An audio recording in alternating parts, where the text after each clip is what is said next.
For Victor, I don't have an advice or something. I just have a wish that he plays as long as possible, as good as possible, that we can learn from him, that we can play against Victor as many times as possible, so we can learn as a player, as a coach, because every meeting with Victor is a learning process.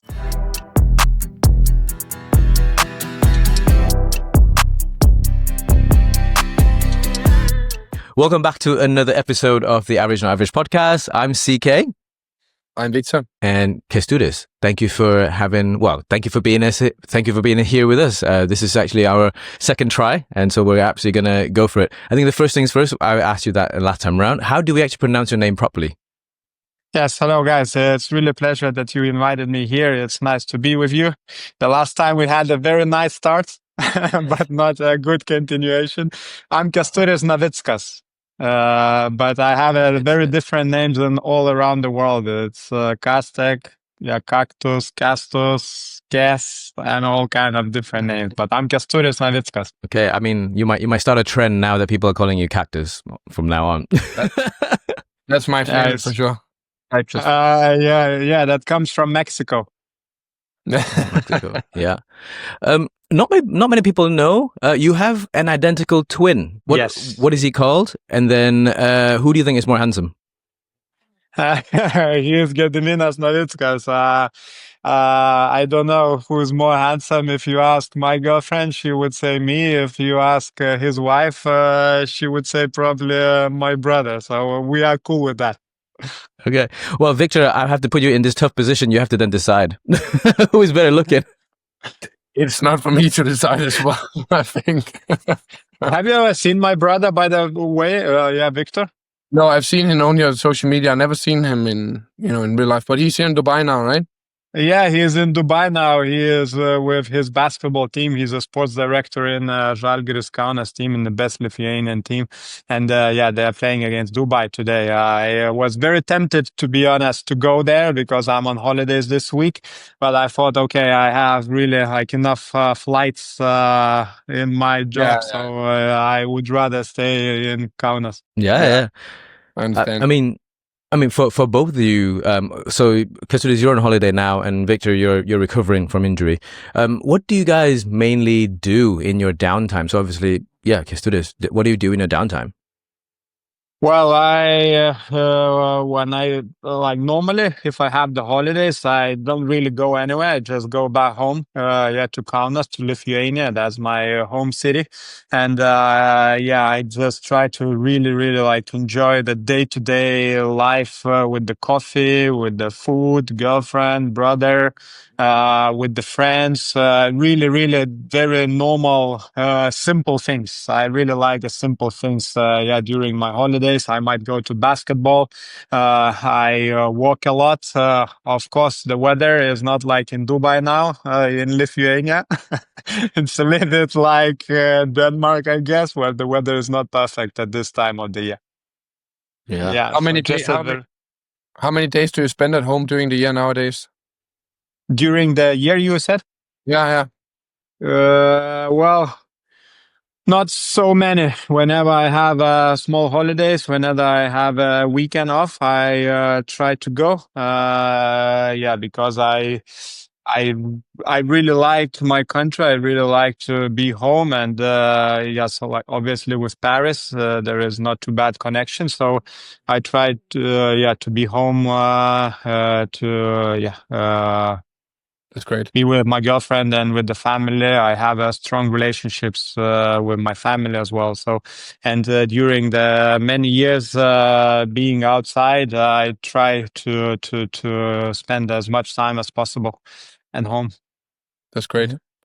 I think so. A common connection is I think you both really love coffee. So I see a lot of coffee photos from both of you, and obviously having had coffees with both of you, I know you both love coffee. And then Kestutis, you also like croissant, right? Like I see the croissant a lot on your social media. Is it a trend? Because like for example, like Victor's like game day coffee that has become like a trend now, isn't it? Like yes, for you. If you live in Paris, you will get drawn into the croissant game, I guess. Yeah. Well, if you don't like yes croissant there in yes in Paris, you better don't tell anybody you don't like croissant because people will be offended, I guess. But yeah, it's here in general. I love the French way of living. I love this French touch, the culture, the routines that they have. When you go on Friday afternoon, you go that next to the cheese shops, there are the lines. People are going with the wine, with the baguette, with the with the croissants. I just love that way of living. So I guess I got into it really much as well, and that's why I've been also in Paris. That's one small reason why I'm in Paris for 4 years almost. So yes, already. Yeah. What do you like? Yeah, Victor, more like croissants or the Danish pastries? I would say in Odense we have this cake called brunsviger. It's like, it's like a very, very, like it's basically just like some white, sort of very soft bread, like a sourdough, and then on top you have like this brown sugar kind of thing. And I sort of grew up with that, and I don't eat it much nowadays. But when I'm back in Odense, sometimes I have that with my family, doing brunch in the mornings. But I would say if I had to choose something that I would have a little bit more on a daily basis or weekly basis, it would probably be a croissant because it's very heavy. The brunsviger, very heavy cake. Yeah. But that's one of the things here in Dubai. It's I really enjoy staying here for many reasons, but you don't really people are so busy here. Mainly, it's just very focused on work and stuff like that. So I understand why you enjoy that part of Paris. The culture and the going out with friends, having espresso and just having a little bit of downtime. I think there's many countries that could learn from that. Yeah, but do they have in Dubai those really like Frenchy or Danish coffee shops that you can also feel a little bit at home? Like they have everything here in Dubai. Like you can even find Danish food, and you can find most. So when you really miss home, you can find it. It's a funny thing. My daughters, they go to gymnastics, and it's out in IKEA. Swedish brand. And the funny thing is the menu there. When I was a kid, we went to IKEA sometimes to eat there. You can get like the köttbullar, like the meatballs, and it's funny that my kids are eating that now here in Dubai. That's pretty funny. So Very they feel global. at home. Yeah, we feel at home for sure. Yeah. Nice. And then, so I want to take you guys back a little bit now. So you guys have played each other before, like Kestutis, before you were a full-time coach. So you played each other. I count on record 4 times, and then you actually had a win against Viktor. Like so not many players can say that, actually, like, to be honest. Rolling back the years, so obviously you both have traveled a lot for the tour. Now Kestutis, your capacity as a coach, so you're doing double time. But roll back a little bit. How was it playing young Viktor Kestutis for you? I am probably very lucky that I had a chance to play against Viktor when he was still very young. So then I could have that win. Like obviously after that, for most of the players in the world, it got very, very tough to beat Viktor. So I'm pretty lucky that I had this little gap or chance. What I remember, I was just taking the net like crazy, not lifting, and I got a little bit lucky, and Viktor got a little bit frustrated. But what I actually remember the most is this kind of competitiveness, this positive anger that he had after the loss.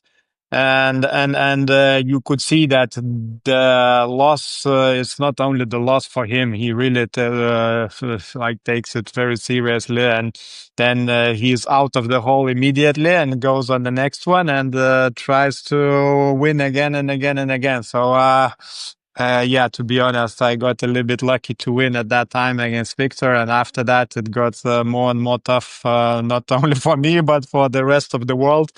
But I remember I still had this. We played somewhere, I think 3 sets And I guess at that time I was just a wild player, just spinning and smashing. So Viktor didn't know what to do against these type of players because also, yes, I was so random, I guess. That's my explanation how I managed to trouble a little bit Viktor. And what is your memory, Viktor? I remember, it's funny, I actually remember that match quite clearly because I think it was in Bulgaria that you beat me. And back then I played so many challenge. First of all, it was nice for me to play the challenge tournaments because I played against like Kestutis, Henry Hurskain and Ville Long, all these players who have been, had a lot of experience. So for me, it was great back then to play matches against them. But I played with Head that time, and I think we touched on it before, CK, that I had a clause in my contract that if I got into top something 40, 50 or something, I knew that I could sign Yonex. So the matches were so important for me back then. So I remember after that loss, I was so pissed because I could really use that points. So I actually remember it quite clearly, that match. Yeah, actually, it was 15 years ago. That was 2010. Score was 22-20, 22-20. Yes, I remember that. So that explains a little bit because I was thinking, why are you playing so many tournaments in a row? I think you also got injured after, if I'm not mistaken. I got a stress fracture afterwards. Yeah, like a little bit of a rookie mistake back then, but actually it ended up being a little bit worth it because it gave me like the financial support to really go and get my own apartment and stuff like that afterwards in Copenhagen, because I moved to Copenhagen shortly thereafter when I recovered. So that was a funny story. Yeah. Well, now I'm looking at it a little bit from the coaching perspective. So I must say you had a very understanding coach. I believe you must have had a very understanding coach at that time to let you play actually 7 or something tournaments in a row. Because if my player now tells me I want to play 7 tournaments in a row, I'm not sure he would be successful. It was a different time back then as well. So there was a little bit more. You didn't really think too much about all this, it was just playing and then eating, playing, eating, playing, eating. Also, my training back then was, before I moved to Copenhagen, was absolutely crazy. So I'm actually very surprised that, obviously now I have quite a bit of issues, but that I didn't have more problems with my body back then. Anyways. When you say your training schedule was crazy, is that crazy a lot or crazy little, or I just no training? I just practice a lot, and I also spend a lot of time just in the hall, not practicing, but still using my body a lot. So I would be in the hall like 7-8 hours a day or something, maybe practicing seriously for 5 or so. And then I would go down to the gym, lift heavy weights, and then go up again. So it was just not structured at all, really. Before I moved to Copenhagen, it wasn't really structured. I just, was in the hall all the time. Yeah. And then, so Kestutis, looking back at that experience, I guess, like, so you and Viktor played each other 15 years ago. Now you both sitting here in very different capacities. From both your point of views, what has changed in elite performance badminton 15 years ago till now? What is the biggest change in both your opinions? Really interesting to follow that, to be honest. And I'm also talking and thinking about that a lot lately, and at the same time trying to like anticipate where badminton is going. From my perspective, I was from Lithuania, so I obviously had to really fight to go to the higher level. But what I see, there was less tournaments. People were playing less. That was much less competitive. Just main countries playing. So the biggest countries, yes, I believe, like Viktor, maybe you have a better memory in it. But from my perspective, was that in the first rounds you don't really meet someone who is so competitive. So the best players in the world, they used to go like all the time to the later stages of the tournaments. At the same time, there were, I believe, many more tournaments where people were winning back-to-back tournaments. Like obviously it was Lindan and Lee Cheng-wei and Chen Long. I see this less and less, that you are capable to win back-to-back tournaments because the competitiveness is so high now. And the speed and the competitiveness and the schedule, like all of these things just became more and more intense. And that has an impact on the bodies, on the mind of the players. And then, yes, and that's why I believe the scheduling, the tournament planning became more important now, because you can play too many tournaments and overplay, and your body and mind will be not ready for the biggest events. So these are my thoughts a little bit. What do you think, Viktor, from your perspective? Yeah, I agree a lot. I think that the players, like the quality, like, and the broadness of sort of the level, like, it's so, there's so many players who are very close in terms of level and can beat each other depending on how the players are playing on the day. The level and the rallies, the pace of the rallies, especially the defense of the players have become way better, which means that the fast, quick points, you're simply not getting as many as you got back in the day. So players need to work extremely hard physically in order to win the matches. And yeah, then I just think that also with that, the physical, as you say, the recovery in between tournaments, if you go far, like I remember even when I was younger, if I went very far in a tournament, it was very hard for me to recover. Obviously, I had some years where I was fortunate to win in, like, not easy, but I won a little bit more comfortably, and then I was able to recover for the week after. But now you end up spending so much energy on the tournaments that it's very hard to recover and win back to back. I think you see the only one right now, An Se-young, you can see she's still able to, she can recover and she can win, but she's still young and her level is so much higher than the others, to be honest. But in the men's singles and the other categories, it's very hard nowadays, because one is the recovery. Sometimes I almost feel like it's also sometimes who recover the best and who had, the easiest matches earliest in the tournaments, who have the better chance of winning sometimes. So that's very interesting, I think. Yeah. And then just Yes, talking that's about why I recovery as say. well. Oh, I'm sorry. Yeah, that's why I say No. to my players, you better win in 2 sets the matches, so that will help you to win the tournaments, rather than you lose the focus, you relax a little bit, and instead of winning in the 50 minutes, you win in 1 hour and 20 minutes, and that can affect not only that match, that can affect maybe even the tournament after, for example, and stuff.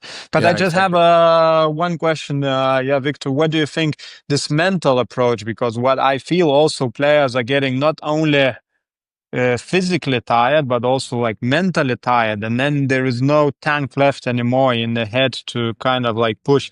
You think that it's because the rallies are so much longer, or the players are tactically stronger, so you need to the capacity of the the mentality to use much more now, that to beat the different tactics? What's your impression? Yeah, I think that, simply, I also think, like, now when there is so many tournaments, I think actually that sometimes your mind can play a little bit tricks with you, because you know that there is another tournament, like, very soon afterwards. So if you win a tournament, like, sometimes I feel like players, they're like, oh, it's okay that I'm not maybe so mentally sharp for this one, because either I did really well the week after, or there's a tournament later. And then simply sometimes I also feel like, as you say, like, players are using a lot of mental energy on trying to win from the early rounds.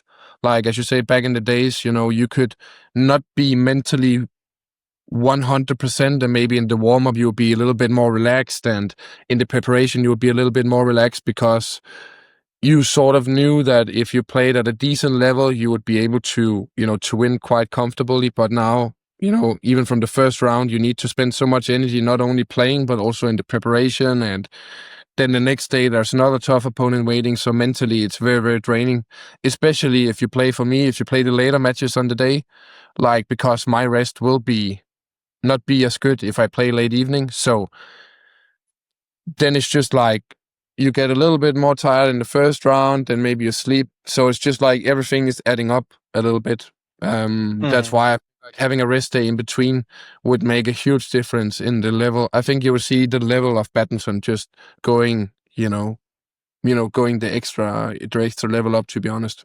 Because I do think many players, they are overtrained and just simply a little bit constantly tired, especially in the later part of the year right now. Okay, Yeah. I have many more questions because I can talk about that for hours, I guess, but let's move on. CK, Well, no, well, sorry. We go a bit deeper into those things. Yeah, well, we actually want the deep stuff because actually in Alex's episode, he spoke a lot about recovery. He really wants to focus on recovery, and he said he chose to live at INSEP. So he's close to the physios, close to the ice bath, close to the hot bath, close to the sauna, and he can just literally wake up, get out, go into the recovery, or warm up, cool down, whatever. But then he's like, I'm close to all the performance related stuff.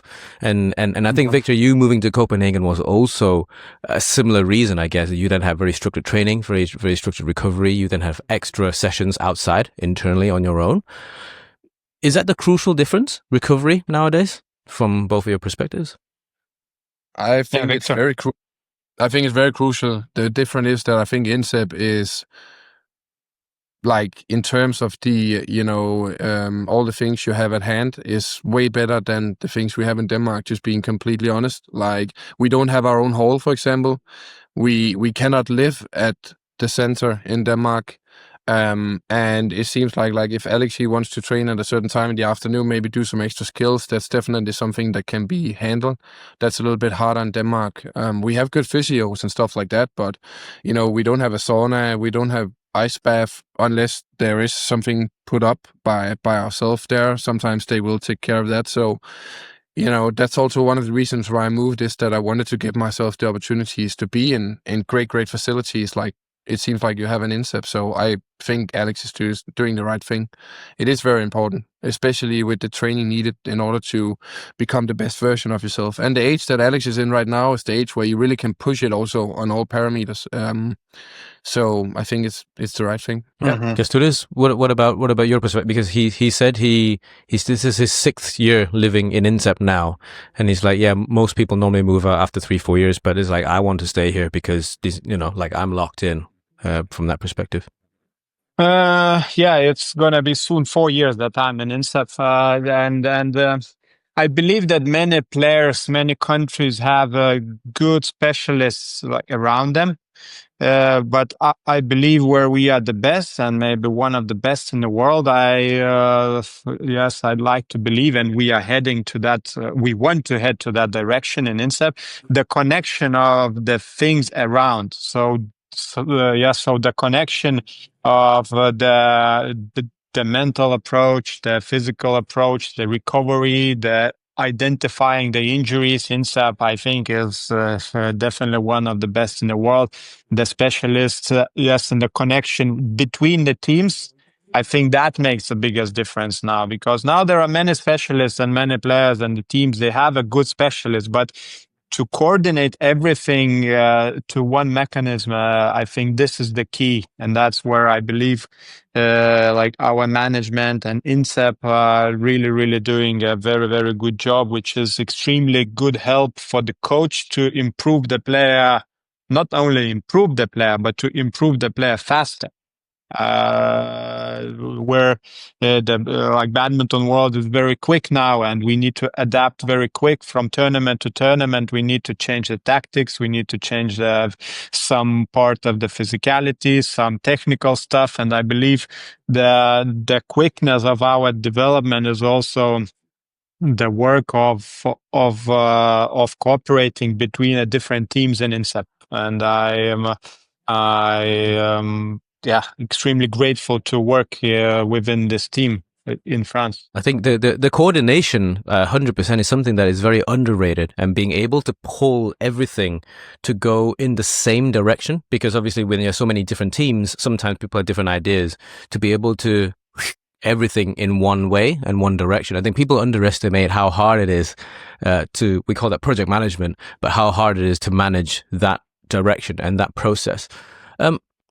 Another question for me, Kestutis, is, so you came from Lithuania into France, so slightly smaller badminton nation, onto a slightly bigger badminton nation. Viktor, I guess you'll be similar for Denmark against the world.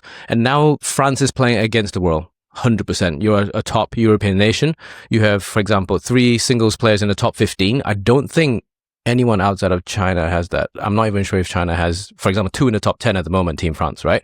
I'm not sure any other country outside of China has 2 in the top 10 for men's singles. I think previously, Viktor, you'd be you and Anas, but at the moment it's 1. So that's great progress from that perspective. But how tough it is for you from Lithuania moving to France? Do you speak French? No, unfortunately not. I wish. So how challenging was it for you to actually be able to translate the knowledge and also the experiences that you have into what you do day to day? Mm-hmm.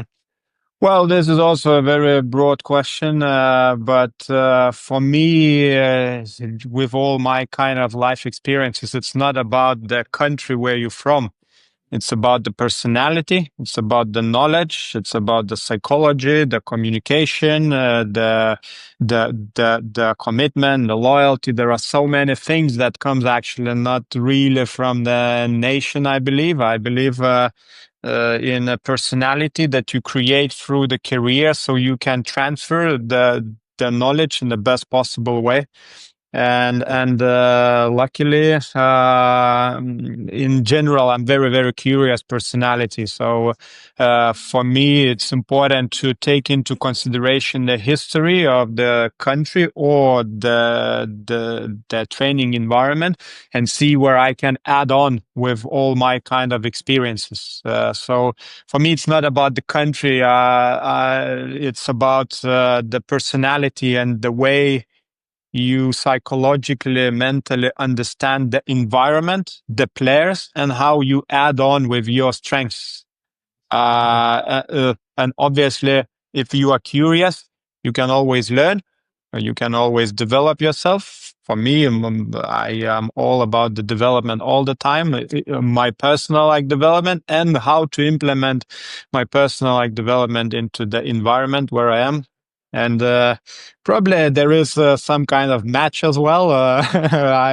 With the culture, with my personality. The French culture is quite democratic, I would say.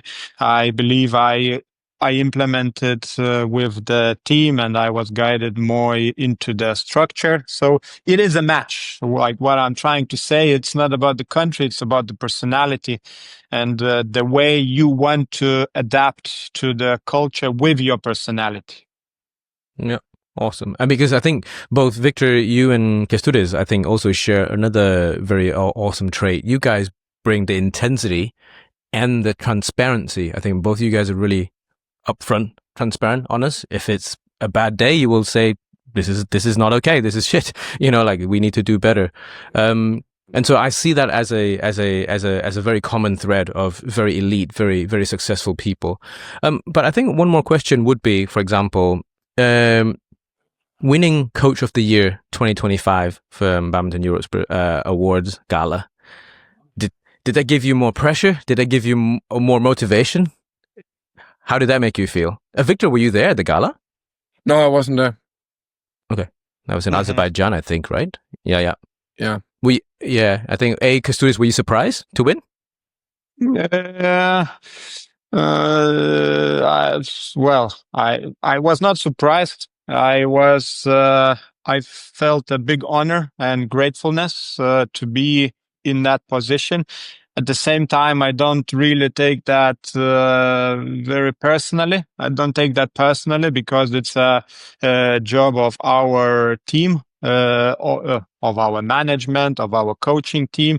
And also I am very grateful to my players that they buy into the vision, but they buy like into our day-to-day work. So to be honest, I have very good players to guide, to lead, and I am grateful for that they are following the vision. And also I am grateful to be like around the best management and around the best coaches in France. So that makes me better. So I don't take that personal. I more appreciate the environment that let me be the best version of myself. So yeah, like this is the thing.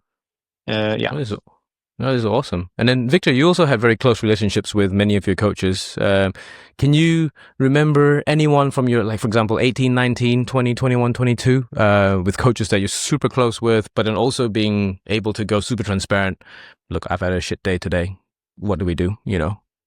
Yeah, well, I've always been very straight with my coaches, also sharing like personal challenges, stuff like that. I think as a singles player, or being a person like me who is, I'm not somebody who just like, I'm pretty good at separating the personal and the professional, but again, your mental situation really impacts how you do everything. So I think it has always been very important for me to be transparent and be outspoken about how I feel also on court. So yeah, that has been, something that I always have thought has been very, very important with all my coaches. So that way you also get a very, you get a very close relationship, even though it's professional, but still it has to be a little bit personal in order to be very successful, I think. Yeah. I think that personal connection that Kestutis you mentioned, and then Viktor, you repeated it here. You have to be able to gel, I guess, like as a group of people, you have to be able to gel. So to buy into the same vision, moving in the same direction. If there was any advice that you both can give each other right now, what would you say? This might be a loaded question. If there's any advice that say, Kestutis, you can give Viktor, on whatever, and then Viktor if there's any advice that you can give from what you see right now. Is there anything in terms of how we do things now, or the sport in general, or anything? It could be anything. Yeah. That's tough. I don't think it's a very broad question. But what do you mean? Like that? I really don't have any like experience as a coach, and I also said that I think Kestutis is doing an amazing job, like transitioning into that. Like, I think one of the biggest challenges sometimes is like, as a player, you have like a certain way of thinking on how you should do things. But as a coach, you really need to see every individual player being completely different from you and bringing out the best in that player, even though you personally maybe don't think that that's not how you should hit that shot and stuff like that. But you have to put that aside and then see how is every player their own individual and how can you guide them to do that. And I think that's a challenge as a coach sometimes, I could imagine. But I already think you're doing a great job there, Kestutis. So yeah. I think it would be to be open about how the badminton world is developing, like, because players will have to, I think from now on, also when it comes to the, the financial part of the game, I think that in the years to come, I think that there will be a question where the question about, there is some financial gains here, and, how do we actually balance all of this with the opportunities that come? And I think to be ready for that and be able how to handle those situations is something that you need to be prepared for. But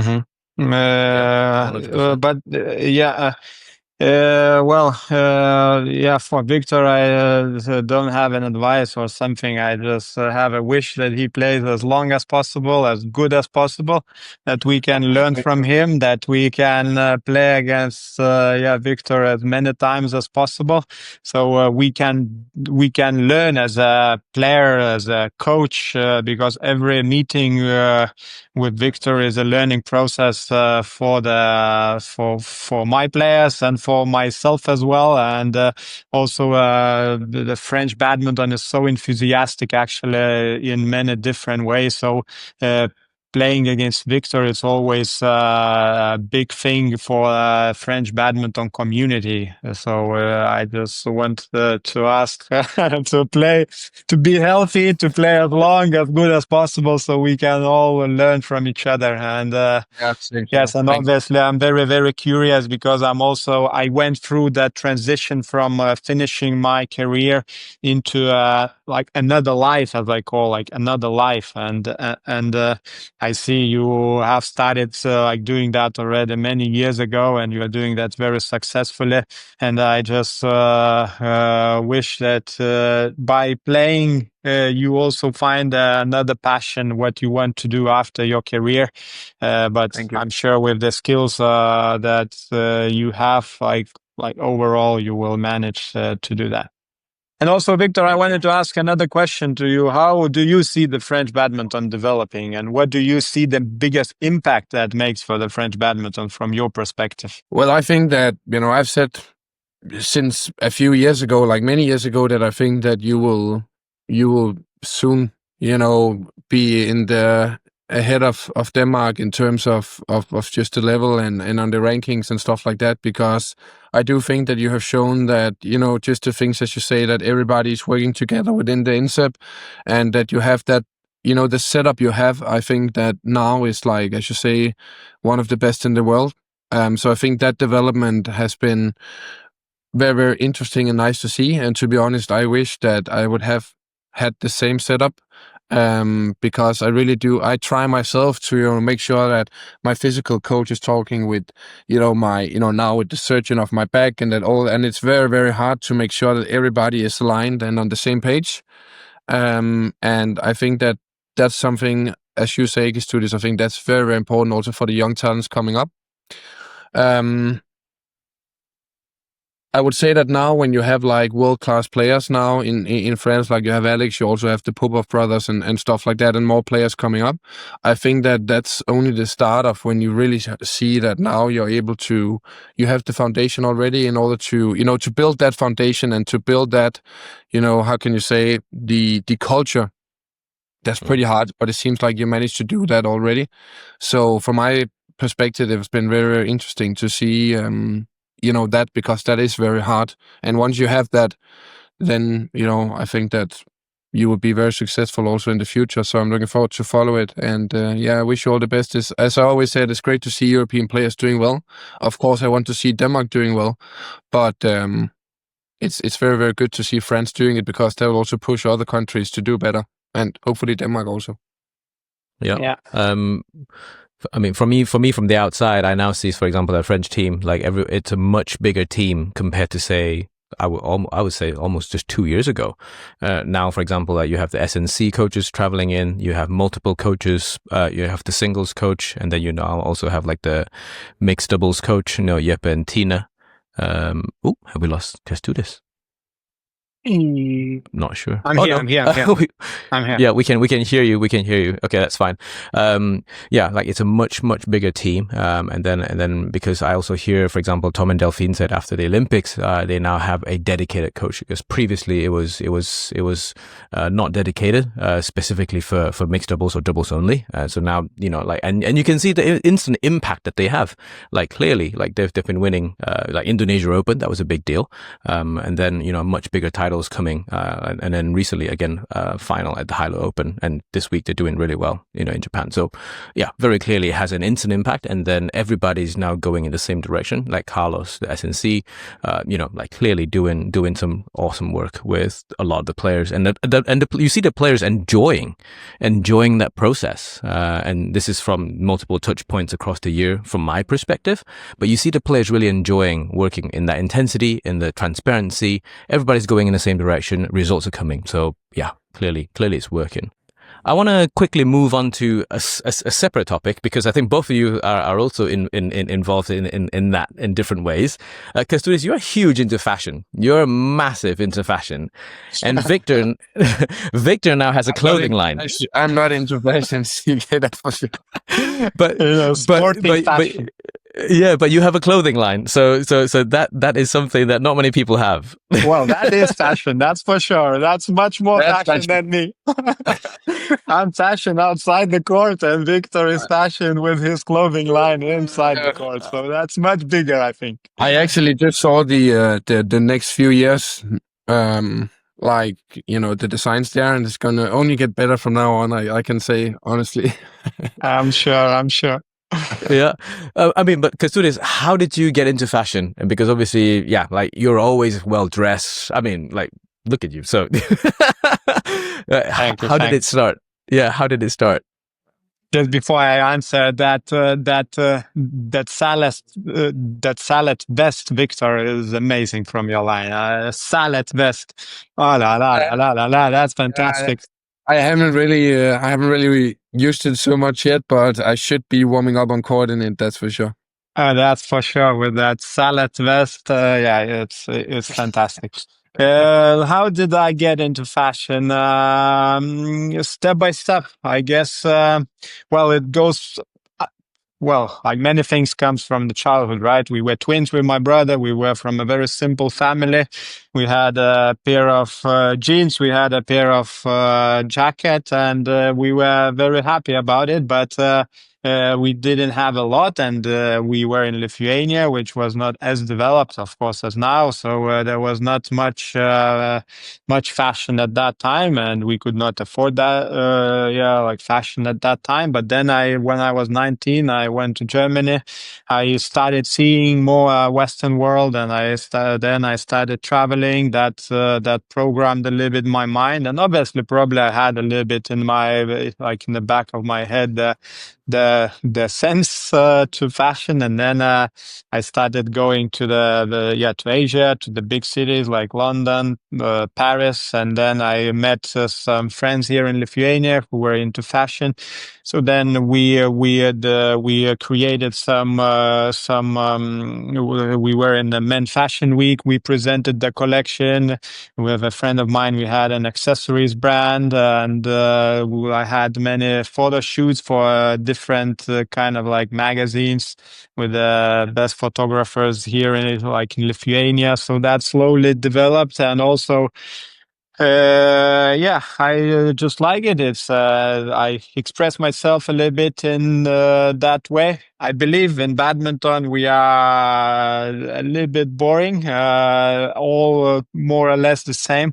That's why I really appreciate Victor's collection now, because Yonex is also doing with you an amazing job to do those collaborations, and then they become more personal, more authentic, more unique. So I really appreciate that. But I like to express myself through the clothing, through the fashion. I like not only fashion, I like the architecture, the interior, the beautiful cup of coffee, the beautiful cutlery. In general, I like beautiful, simple but beautiful things. And then in Lithuania, a little bit, I got to know as an athlete who likes the fashion. So my motto is fashion is my passion. So, but it's just a light expression. At some points, I was catwalking a little bit. We created, Wow. we presented the collections in Men Fashion Week, and different kind of photo shoots and stuff like that. When you get into something a little bit deeper, then things roll by themselves a little bit. But I'm happy also that Paris is also creates more and more creativity in my mind, towards the fashion weeks there. I just sit with a cup of coffee and look at the people walking by, and this is the fashion week. I'm really enjoying it.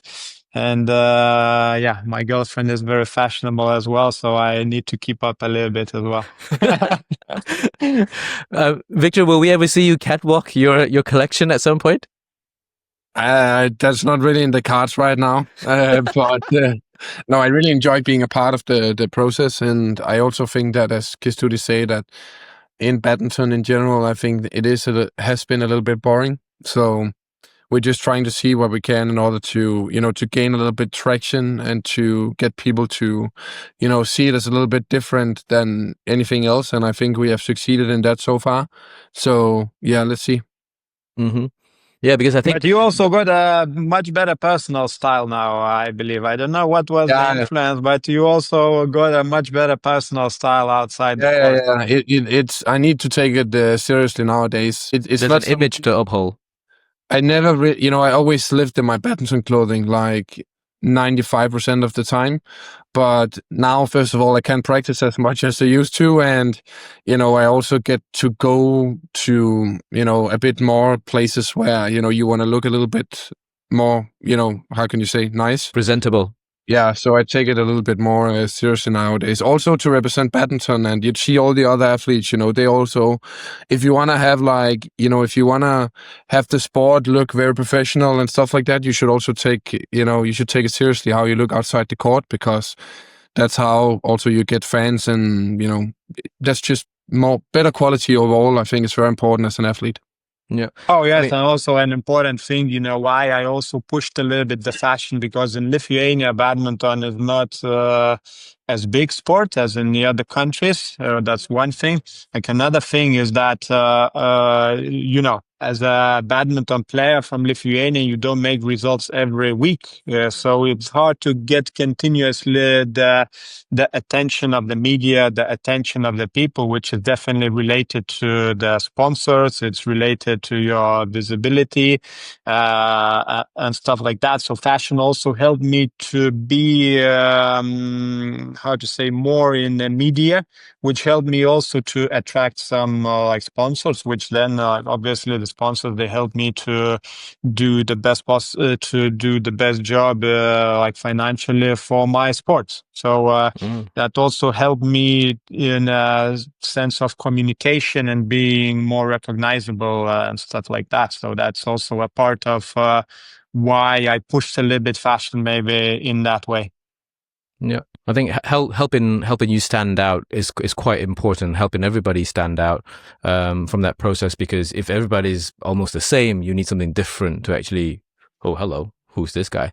And I thought, just going back to a little bit, to be about dressing nice. For example, like I see a lot of the galas, for example, like the World Tour Finals galas or something, and I like that everybody comes fully dressed, because I think, like you said, Viktor, if everybody lives in badminton clothes, it's quite difficult to then be professional, be really compared to other sports. If badminton is going to compete with other sports, everybody needs to look good. Everybody needs to look, presentable, sharp, professional. And I think having that was I think dressing nice is actually really crucial.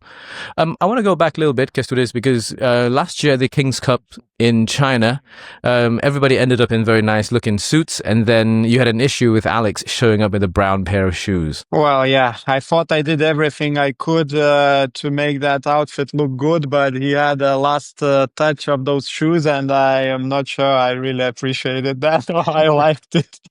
But there was an issue a little bit, but he's learning. He is also learning in the style. He's also learning in that area. So, but we still have more work to do in fashion with him than badminton. In badminton, he is more talented, I would say. Yeah, but I mean, personally, I find it very cool. I find it super funny from that perspective. But then I like that, getting better, 1% better every day, right? So that's the goal from that perspective. But I just wanted to go back a little bit there, to relate that everyone go to gala nicely dressed. Yes, I agree with that. But I really believe that badminton players are becoming big stars now in the world. In some of the countries they are already, and I'm really missing those collaborations with the big brands. I'm really missing the collaboration with Louis Vuitton. I'm missing the collaboration with Dior or stuff like that, with those kind of brands that they also come, of course, nicely dressed, but putting it into another level, that they are also also kind of like paid to look good or to have the collaboration with the big brands. So Viktor, have you tried something like that? So do you have experience, or you have maybe some kind of sponsor which helps you with the galas? No, I don't have any really off-court sponsors when it comes to like clothing, but it is something that I also talked a lot about with my team and stuff like that. I don't know really why. I think that I think for many of the brands, it's very hard to see, if you only have one time gala where you really can dress up and stuff like that, right? And it's not really often then you have I think if you look at other sports, for example, let's just take the UFC, right? When they come to the stadium, there's cameras on them. They come in like great, clothing, and they have a lot of collaborations there. If you go to NBA again, you see when they come stadium, like football and stuff like that, and we simply don't have the chance to showcase that only on social media, and then on if you go to the gala and the World Tour finals when there is a lot. So I think we could have a little bit more of that, the chances for us to dress up a bit. That would also be a better selling point for the athletes and then just basically getting the data in terms of how many people are actually watching the different. It's very, very hard to get that data for the athletes, and if you don't have that data and you don't have the numbers to show the brands, sometimes it can be very hard to sell yourself. So that's somewhere you really can develop as well. So that was interesting. To hear that. Really good points. Actually, it should be some kind of maybe first created platform. How do you present your style outside the court? Right. It's either. It probably can be done through different organizations, but yeah, you are right. So if there are not enough occasions, we need to create those occasions to present those outside clothes. But if you have some ideas, just let me know. We can talk which brands we can approach. Yeah, let's try. That would be fun. That would be fun. Yeah. Well, now double that. So if you go to the Badminton Europe gala, that's two times. That's right. Instead of only one. Okay. So personally, I'm actually I'm aware of time, and so Viktor, I think you need to go and actually pick up the girls. I need to go pick up my kids. Yeah. Go to see basketball today. Kestutis asked me if I wanted to go see, his team. I was about to say his brother's team play against Dubai, but I simply can't today. I have to go pick up the kids. Yeah. That's what can I say? What can I say? No. Yeah, I was. But anyway, you just save the date. You just see the schedule whenever you want to go to basketball. I will try to organize the tickets for you. Like basketball is getting very big in Dubai, I'm sure they would be happy to have you there as well. Like dressed in Louis Vuitton suit. Yeah, I will go make a contract with Louis Vuitton first, and then I will go see basketball afterwards. I will be happy to see that. Yeah. Thank you so much, Kestutis, for joining. I will have to bounce. Really appreciate it. Thank you very much for the invitation and the chat. See you. Of course. Thank you. Stay healthy. Stay healthy. I will try. Thank you. True. Thank you. See you later. Thank you. Bye.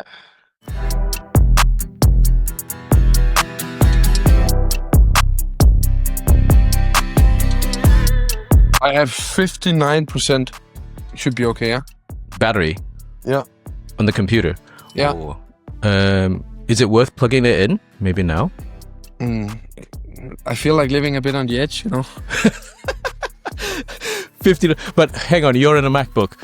59%. Yeah, we should be able to do 45 minutes, an hour. Should be okay. I say should.